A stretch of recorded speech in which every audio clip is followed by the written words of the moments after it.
Également parmi ses mérites, il y a le fait que c'est une cause pour te préserver de la turpitude et des péchés. Allah subhanahu wa ta'ala a dit dans son noble livre au verset 45 de Surat Al-Ankabut « Inna as-salata tanha 'anil fahsha'i wal munkar » En vérité, la prière préserve de la turpitude et du blâmable.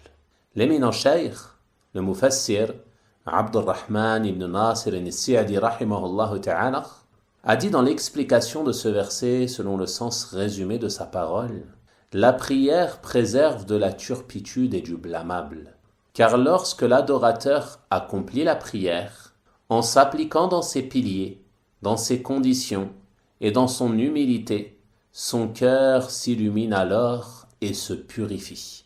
Sa foi augmente, son désir d'accomplir le bien se renforce, et son désir de commettre le mal s'amoindrit ou disparaît. Ainsi, celui qui l'accomplit constamment et avec assiduité de cette manière, elle le préservera inévitablement de la turpitude et du blâmable.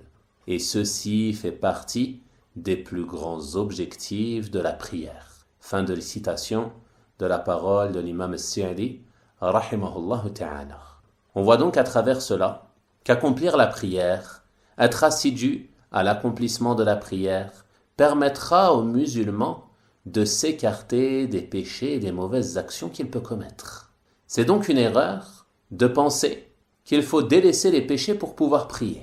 Ceci est une ruse et un piège que le diable a tendu à grand nombre de personnes afin de les détourner du droit chemin et de l'accomplissement de la prière. Ils font des péchés, ils commettent certaines mauvaises actions, et lorsque tu les appelles à prier, ils te disent « Non, je ne peux pas prier dans cette situation. Je fais trop de péchés. Il faut attendre que je me mette sur le droit chemin, que je délaisse ces mauvaises choses, et ensuite je viendrai prier. » Non, ceci est une erreur. En faisant cela, tu t'enfonces dans les péchés. Tu t'enfonces dans ce piège que le diable t'a tendu. Car ces péchés, ils font diminuer ta foi. Ils l'amoindrissent. Et plus tu commettras ces péchés, plus tu t'éloigneras du droit chemin d'Allah subhanahu wa ta'ala. Mais si en parallèle de cela, tu te mets à faire la prière, tu accomplis cette prière qui fera augmenter ta foi.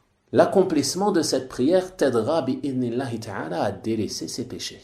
Donc le musulman doit prendre garde à ces ambiguïtés suggérées par le diable ou par les démons parmi les djinns et les hommes afin de détourner les gens de l'accomplissement de la prière qui est une des plus grandes obligations de l'islam.